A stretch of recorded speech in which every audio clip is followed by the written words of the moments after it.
નમસ્કાર વિદ્યાર્થી મિત્રો, આજે ધોરણ 8 માં સેમેસ્ટર બીજું વિષય સામાજિક વિજ્ઞાન પાઠ 3 ભારતમાં રાષ્ટ્રવાદ.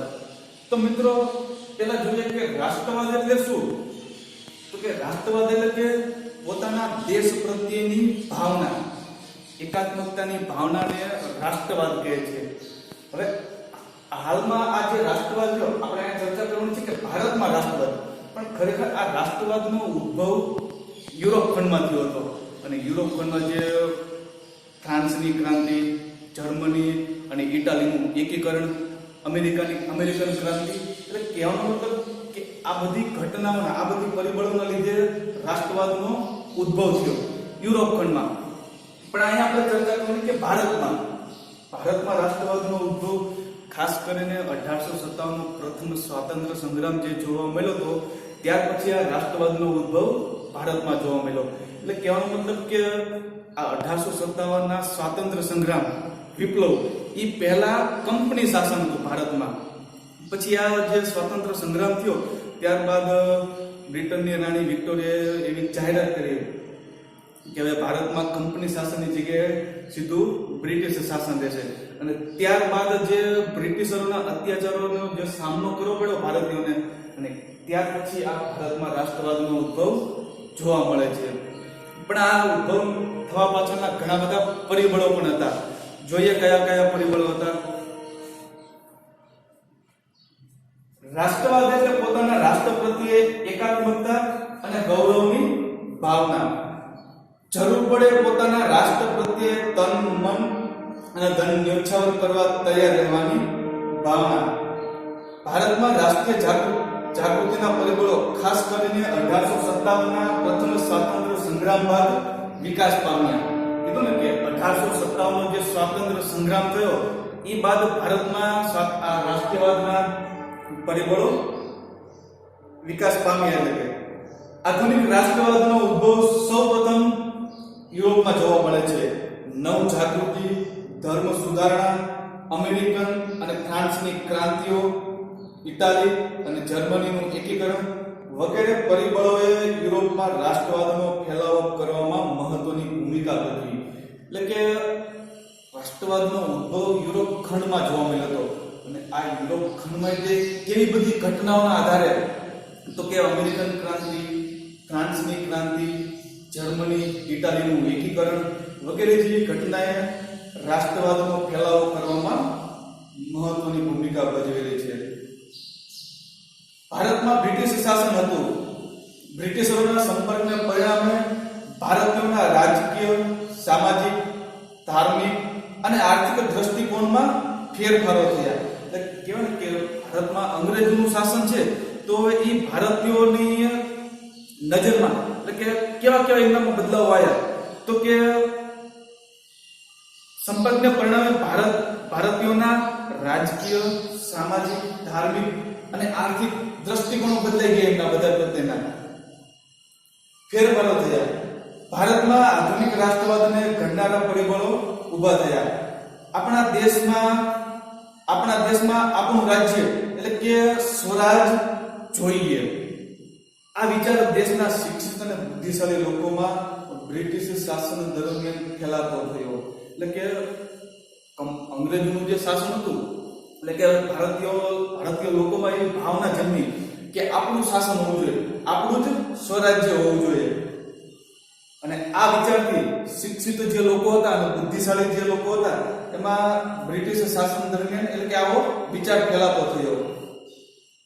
દેશવાસીઓમાં રાષ્ટ્રીય એકતાની ભાવના જાગૃત થઈ. આવી રાષ્ટ્રીયવાદની ભાવના પેદા કરનાર પરિબળોનો આપણે અભ્યાસ કરીએ.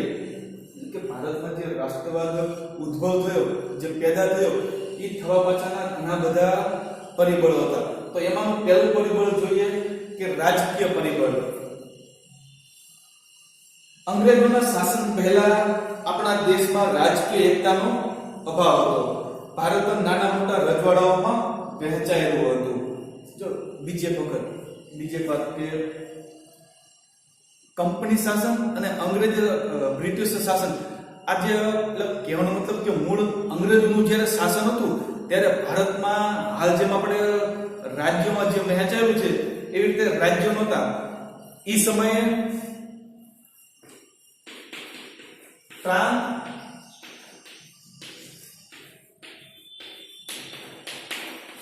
દેશી રજવાડા હતા. શું? તો કે એ સમયે ભારત 9 પ્રાંતમાં વહેંચાયેલો હતો અને બીજા અલગ અલગ નાના મોટા 550 કરતા પણ વધારે દેશી રજવાડાઓ હતા. એટલે કે ભારતીયોમાં એવી એકાત્મકતાની ભાવના નહોતી, એકતાની ભાવનાનો અભાવ હતો. ભારત નાના મોટા રજવાડાઓમાં વહેંચાયેલું હતું. અંગ્રેજોએ ભારતના ઘણા રાજ્યોને હરાવીને મોટા ભાગના ભારત ઉપર પ્રત્યક્ષ અથવા તો પરોક્ષ રીતે અંકુશ સ્થાપી દીધો. અંગ્રેજોના તાબા હેઠળ એક સરખું વહીવટી તંત્ર અમલમાં આવ્યું. એટલે કે જે દેશી રજવાડાઓમાં અલગ અલગ રીતે જે વહીવટ થતું, હવે આ અંગ્રેજ શાસન આવ્યું એટલે અંગ્રેજોના તાબા હેઠળ જે વહીવટી તંત્ર રહ્યું એ એક હથું રહ્યું. એમ અંગ્રેજોના તાબા હેઠળ એક સરખું વહીવટી તંત્ર અમલમાં આવ્યું. અંગ્રેજ શાસનનો અનુભવ એકંદરે સારો ન હતો. આ અને આવા અનેક કારણોસર અંગ્રેજ શાસન સામેનો વિરોધ ઉભો થયો. એટલે કે હવે અંગ્રેજો જે શાસન કરતા હતા, વહીવટ કરતા હતા, એમનો વહીવટ એકંદરે સારો ન હતો અને એના લીધે ભારતીયોમાં રાષ્ટ્રવાદની ભાવના જન્મી. આ અને આવા અનેક કારણોસર અંગ્રેજ શાસન સામેનો વિરોધ ઉભો થયો. ધીરે ધીરે આ વિરોધ પ્રબળ બનતો ગયો. ત્યારબાદ બીજા નંબરનું પરિબળ છે તો કે આર્થિક. અંગ્રેજોની આર્થિક નીતિએ ભારતને પાયમાલ કર્યો.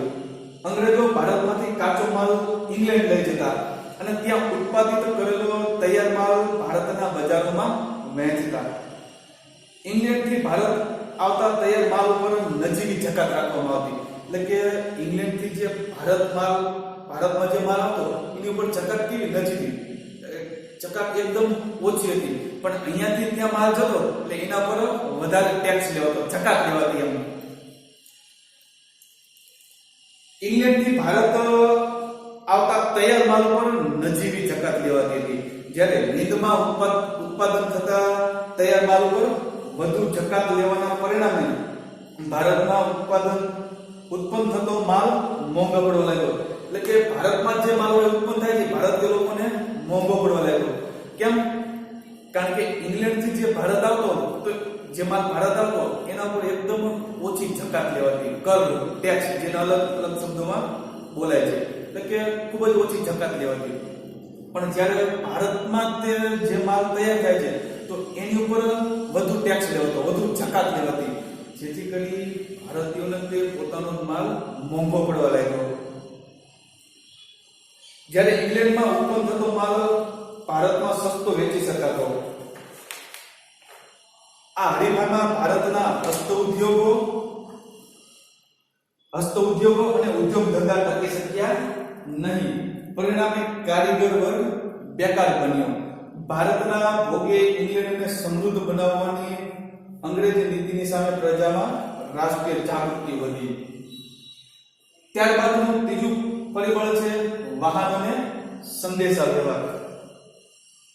ભારતમાં રેલવે, તાર, ટપાલ, જમીન તથા જળ વ્યવહારના માર્ગે લશ્કરી, આર્થિક તથા રાજકીય કારણોસર વિકસાવવામાં આવ્યા હતા. એટલે કે આ રેલવે, તાર, ટપાલ વગેરેનો જે વિકાસ થયો છે એની માટે તો કે લશ્કરી, આર્થિક તથા રાજકીય કારણોસર તેનો વિકાસ થયો, વિકસાવવામાં આવ્યા હતા. છતાંય તેનાથી દેશના લોકોને લાભ થયો. એટલે શું કહે છે તો કે ખરેખર આ બધી સુવિધાઓ અંગ્રેજો માટે હતી, પણ ઘણે અંશે ભારતીયોને પણ આનો લાભ મળ્યો. દેશના લોકોને પણ લાભ થયો. આ સાધનોના ઝડપી વિકાસથી વિશાળ દેશના માનવી એકબીજાની નજીક આવતા ગયા. એટલે કે વાહન અને સંદેશા વ્યવહાર. તો કે પહેલાના સમયે આવી સુવિધાઓ નહોતી વાહનોની. એટલે એક જગ્યાએથી બીજી જગ્યાએ જવું હોય તો ઘણો સમય પસાર થઈ જતો. હવે આ વાહનોને ધીમે ધીમે જે શરૂઆત થઈ, રેલવેની છે, તાર, ટપાલ, તો કે શરૂઆત થતા દેશનો વ્યક્તિ એકબીજાથી નજીક આવતો ગયો. કારણ કે ભારત દેશ ખૂબ જ વિશાળ દેશ છે. એક જગ્યાએથી બીજી જગ્યાએ જવા માટે ઘણો સમય પણ થતો અને વાર પણ લાગતી.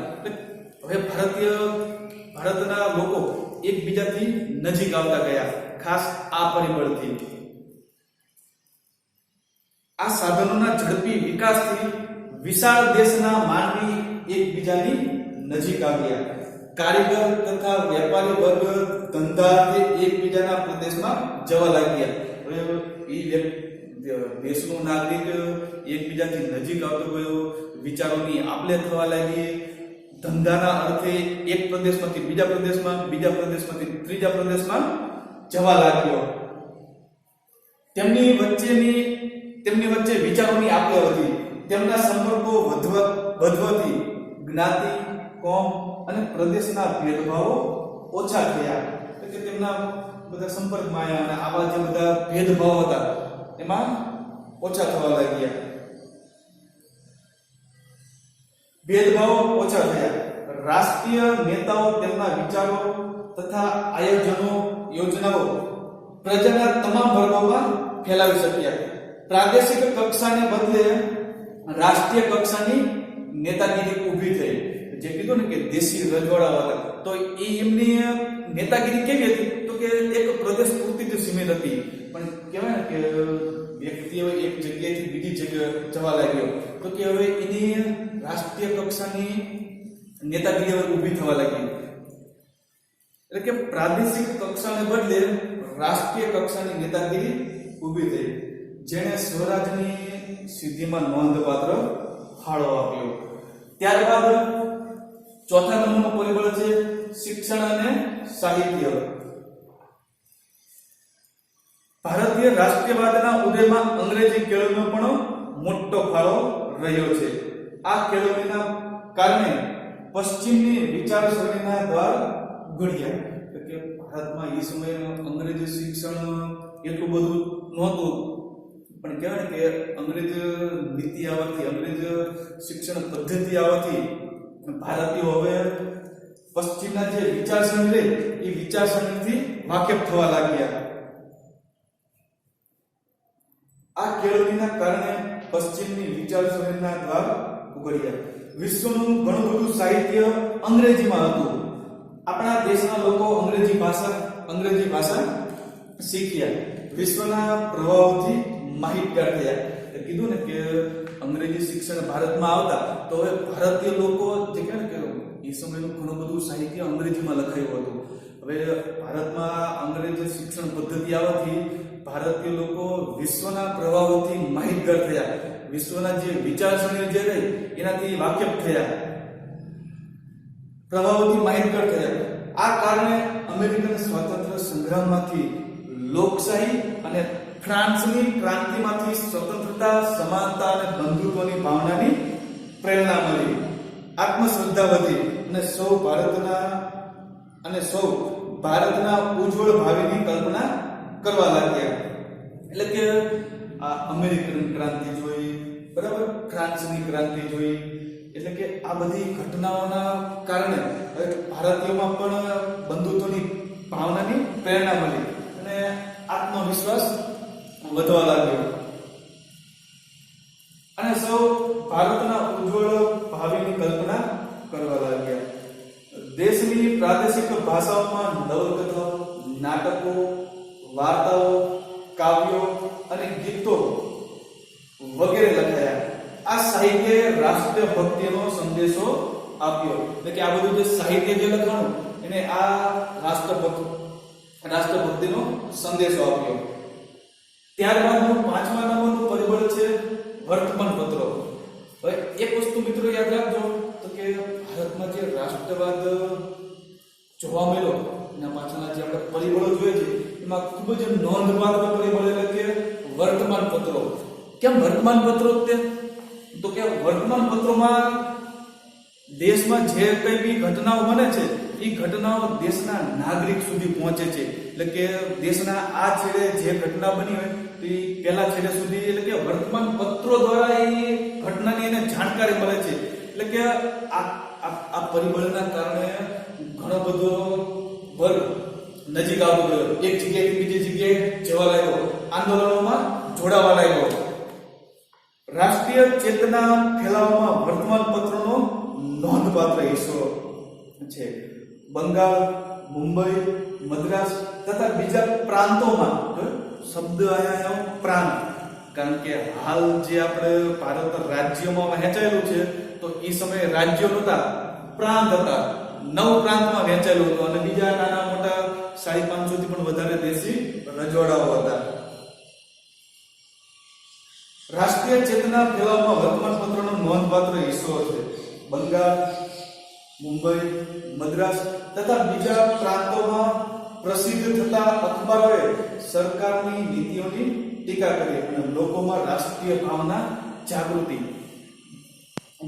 કરી. એટલે કે જે બધી સરકાર જે રીતે વહીવટ કરતી અંગ્રેજ સરકાર, હવે એ બધી ઘટનાઓ વર્તમાનપત્રોમાં છપાવા લાગી, એટલે લોકો એની ટીકાઓ કરવા લાગ્યા અને જેના લીધે રાષ્ટ્રીય ભાવના જાગૃત થઈ.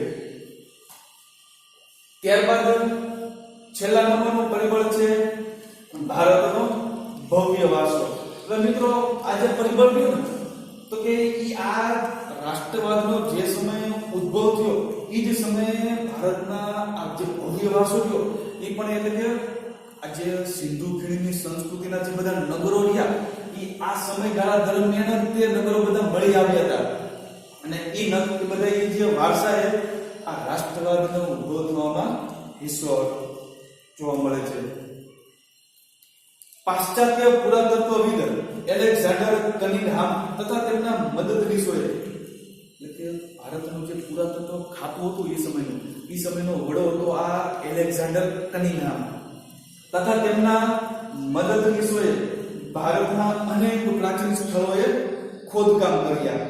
જે ખોદકામ કહેવાય ને, ખાસ તો આ પુરાતત્વ વિભાગનો વડો હતો એલેક્ઝાન્ડર કનિંઘહામ અને એ સમયે જે ભારતમાં રેલવેના પાટા જે નખાતા હતા આ બંગાળ, પશ્ચિમ પંજાબ અને એના ઉપરના વિસ્તારમાં, એટલે કે પંજાબ પ્રાંતના આજુબાજુ વિસ્તારોમાં જે આ રેલવેના પાટા નખાતા તો એ સમયે ત્યાં ખોદકામ કરવામાં આવ્યું અને ખોદકામ દરમિયાન આ સિંધુ ખીણની સંસ્કૃતિના નગરો મળી આવ્યા. એટલે કે એ સમયે તે આ પરિબળ આપણને જોવા મળતું હતું.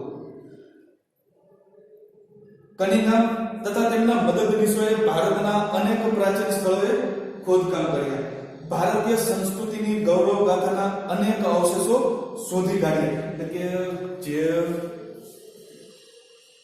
આ બધા નગરો જે સિંધુ ખીણની સંસ્કૃતિને જે મળી આવ્યા, ખરેખર આ સંસ્કૃતિ જે રહે ને એ 3750 થી લઈને 4500 વર્ષ પહેલાની સંસ્કૃતિ માનવામાં આવે છે અને એ સંસ્કૃતિના નગરો આપણને મળી આવ્યા હતા અને ધીમે ધીમે ખોદકામ દરમિયાન 1000 થી પણ વધારે નગરો આ સંસ્કૃતિના મળી આવેલા છે. એટલે કે ગૌરવ ગાથા અને અવશેષો શોધી કાઢ્યા. ભગવાનલાલ ઇન્દ્રજી જેવા ભારતીય પુરાતત્વવિદોએ પણ અનેક પુરાણા અવશેષો શોધી ભારતીયોને દેશની સંસ્કૃતિની ભવ્યતાનો ખ્યાલ આપ્યો. પશ્ચિમના વિદ્વાનોએ ભારતીય સાંસ્કૃતિક વારસાની લગતી શોધખોળ કરી. ભારતના વિદ્વાનો પણ એમાં જોડાયા, એના પર પુસ્તકો પણ લખાયા. ગૌરવપૂર્ણ સાહિત્ય અને સંશોધનથી દેશવાસીઓની રાષ્ટ્રીય અસ્મિતા જાગૃત થઈ. એટલે કે આ બધી આજે બધા નગરો મળી આવ્યા, બરાબર, જે ભારતની જે સાંસ્કૃતિક વારસો રહ્યો એ સાંસ્કૃતિક વારસાથી આપણને ગૌરવ જોવા મળે, એટલે કે આપણને ગૌરવ ઉદ્ભવે, જેથી કરી આ પરિબળ આપણને જોવા મળે છે. પાશ્ચાત્ય વિદ્વાનો Max Muller, Wilson, Fergusson, Buhler, Fleet તથા ભારતીય વિદ્વાનો રાજેન્દ્રલાલ મિત્ર, રામકૃષ્ણ પાંડારકર, હરિપ્રસાદ શાસ્ત્રી વગેરેના જે લખાણો રહ્યા એ ભારતના વેદો, ઉપનિષદો, રામાયણ, મહાભારત, ગીતા, સ્મૃતિ પુરાણો વગેરેનું મહત્વ લોકોને સમજાવ્યું. ત્યારબાદ જોઈએ, આ તો વાત થઈ જે ભારતમાં રાષ્ટ્રવાદ ઉદ્ભવ થયો એના આપણે પરિબળો જોયા. હવે જોઈએ ઇન્ડિયન નેશનલ કોંગ્રેસની જે સ્થાપના થઈ એના વિશે ચર્ચા કરીએ. તો કે હિન્દી રાષ્ટ્રીય મહાસભા એટલે કે ઇન્ડિયન નેશનલ કોંગ્રેસની સ્થાપના કેવા સંજોગો દરમિયાન થઈ હતી? હિન્દી રાષ્ટ્રીય મહાસભાની સ્થાપના ઉપરના પરિબળો તથા કેટલાક પ્રાદેશિક સંસ્થાઓનો પણ ફાળો હતો. આ સંસ્થાઓએ રાષ્ટ્રીય મહાસભાની સ્થાપનાની મહત્વની ભૂમિકા તૈયાર કરી. પણ આ જે સંસ્થા સ્થપાણી એની પહેલા પણ ઘણી બધી પ્રાદેશિક સંસ્થાઓ સ્થપાઈ ગઈ હતી ભારતમાં. કઈ કઈ સંસ્થાઓ હતી? તો કે બંગાળ બ્રિટિશ ઇન્ડિયન સોસાયટી કલકત્તામાં સ્થાપના કરવામાં આવી હતી. મદ્રાસ નેટિવ સભા ચેન્નઈમાં સ્થાપના થઈ હતી. ઇન્ડિયન એસોસિએશન કલકત્તામાં સ્થાપના થઈ હતી. બોમ્બે એસોસિએશન મુંબઈમાં સ્થાપના થઈ હતી. સાર્વજનિક સભા પુણેમાં. એટલે કે આ બધી સંસ્થાઓ આ સંસ્થાની પહેલા સ્થપાઈ ગઈ હતી. પણ આ બધી કેવી તો કે પ્રાદેશિક સંસ્થાઓ હતી, એક પ્રદેશ પૂરતી જ સીમિત હતી. જ્યારે આ આખા રાષ્ટ્રને સીમિત એવી સંસ્થા છે. આ રહી સર એલન એક્ટેવિન હુમ એટલે કે A.O. હ્યુમ નામનો એક અંગ્રેજ અધિકારી હતો. હવે આ અંગ્રેજ અધિકારીને ખ્યાલ આવી ગયો કે ખરેખર હવે ભારતમાં જે બ્રિટિશ શાસન ઉપરથી મજબૂત દેખાય છે પણ ખરેખર એવું મજબૂત નથી, અંદરથી પોલું થતું જાય છે. એટલે કે નામના નિવૃત્ત અંગ્રેજ અધિકારીને ખાતરી થઈ ચૂકી હતી કે બ્રિટિશ સામ્રાજ્ય ઉપરથી દેખાય છે એટલું સલામત નથી. તેઓ માનતા કે જનતામાં ફેલાયેલા અસંતોષને ઘટાડવામાં નહીં આવે તો 1857 ની જે પરિસ્થિતિ જોવા મળી હતી, જે સ્વાતંત્ર્ય સંગ્રામ જોવા મળ્યો હતો, એવી જ ઘટના બીજી વાર પણ જોવા મળશે. જેવી ઘટના ફરીથી પણ બની શકે. આ જન આક્રોશ રોકવા તેમને બંધારણીય સંસ્થા સ્થાપવાનું વિચાર્યું. એટલે કે એક અંગ્રેજ અધિકારી હતો sir Allan Octavian Hume, A.O. Hume. હવે આ અંગ્રેજ અધિકારીને એવો ખ્યાલ આવી ગયો કે ભારતમાં બ્રિટિશ શાસન જેટલું ઉપરથી સલામત દેખાય છે ખરેખર એટલું સલામત નથી. એટલે આ જો ભારતીયોમાં હવે જન આક્રોશ જોવા મળશે તો 1857 ની જે પરિસ્થિતિ આપણને જોવા મળી હતી એવી પરિસ્થિતિ બીજી વખત જોવા મળશે. એટલે કે આ જન આક્રોશ રોકવા માટે આ અંગ્રેજ અધિકારીએ એક બંધારણીય સંસ્થા સ્થાપવાનો વિચાર આવ્યો અને પછી સંસ્થાની પણ સ્થાપના પણ થાય છે. જન આક્રોશ રોકવા તેમને બંધારણીય સંસ્થા સ્થાપવાનું વિચાર્યું. તત્કાલીન વાઇસરોય ડફરિનને સમજાવ્યા. નિવૃત્ત અધિકારીના ટેકો મળ્યો.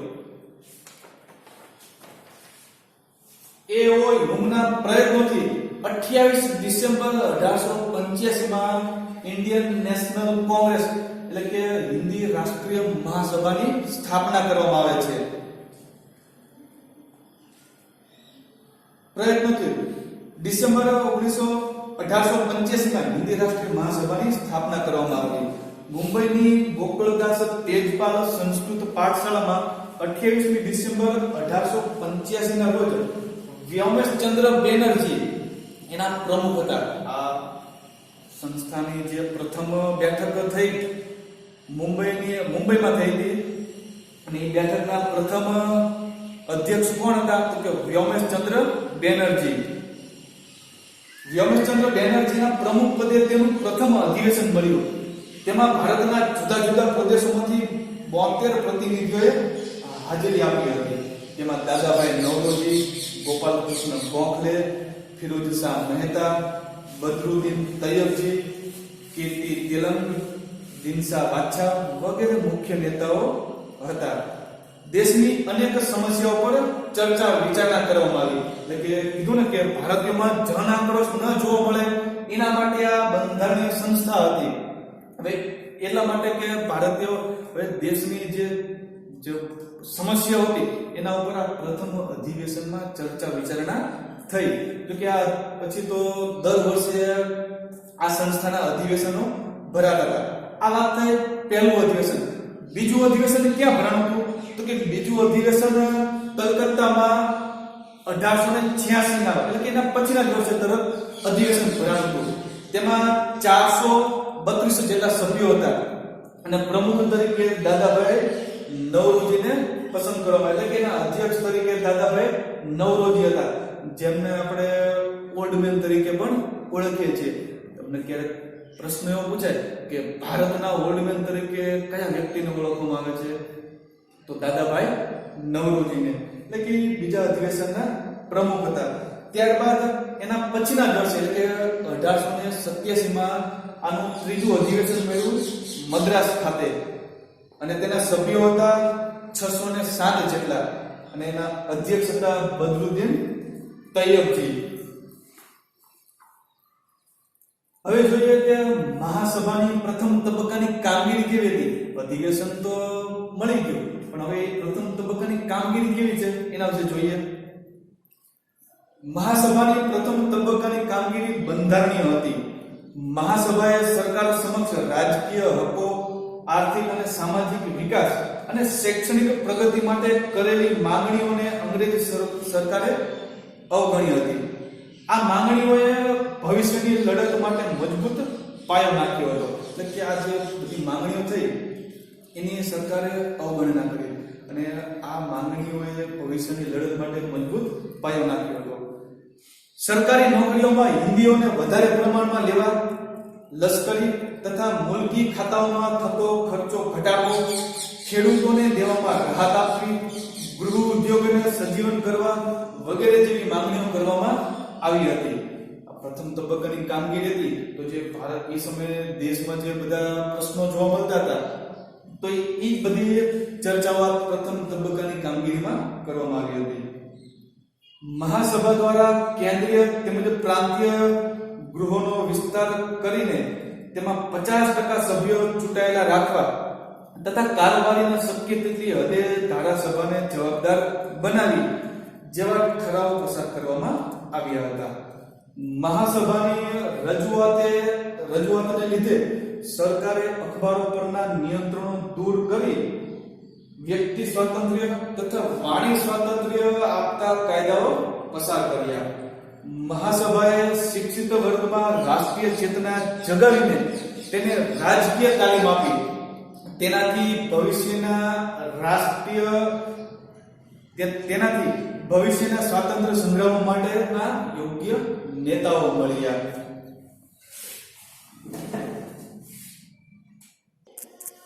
વિદ્યાર્થી મિત્રો, આ લેક્ચરમાં આપણે આટલું રાખશું. આ લેક્ચરને ધ્યાનમાં રાખીને હોમવર્ક જોઈ લેવાનું. તો કે રાષ્ટ્રવાદની ભાવના પેદા કરનાર કોઈ પણ 4 પરિબળો વિશે તમારે લખવાનું છે. આભાર.